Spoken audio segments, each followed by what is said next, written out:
Chaque année, la Cour des comptes dresse le bilan des montants alloués à la présidence de la République. Et en 2021, les sommes allouées au fonctionnement du cabinet de Brigitte Macron ont été plus élevées que l'année précédente. Première dame depuis 2017, Brigitte Macron, 69 ans, est loin d'avoir un quotidien comme les autres. Après une carrière de professeur de français dans l'éducation nationale, métier dans lequel elle a rencontré son époux, Emmanuel Macron, elle est devenue première dame à la suite de l'élection d'Emmanuel Macron. Si son statut n'a rien d'officiel en France, cela ne l'empêche pas d'avoir des missions bien réelles, en sa qualité de conjointe du président de la République.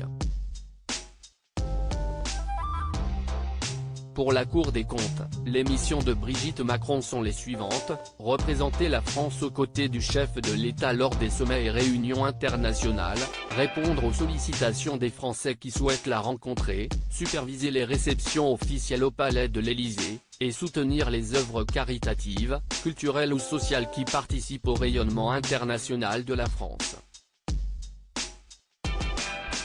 Elle est d'ailleurs présidente de la Fondation des Hôpitaux de Paris Hôpitaux de France et la marraine de l'association des pièces jaunes.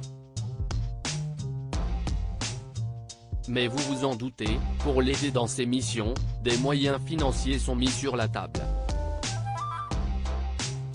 Une somme à 6 chiffres dépensée par Brigitte Macron et son cabinet le 13 juillet dernier, la Cour des comptes a publié l'édition 2022 de son rapport sur les comptes et la gestion des services de la présidence de la République concernant l'année 2021.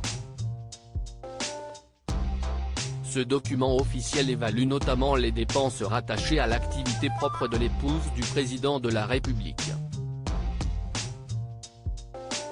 Les dépenses directes imputables aux activités de Brigitte Macron se sont élevées à hauteur de 292 454 € en 2021.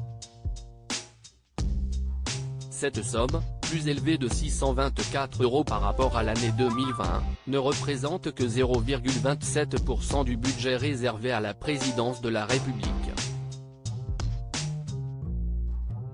Précision, Brigitte Macron n'utilise pas cet argent pour sa garde-robe privée, mais pour d'autres dépenses, les soins d'une coiffeuse maquilleuse, les indemnités attribuées aux 2 collaborateurs qui gèrent son agenda et aux 6 agents qui traitent son courrier.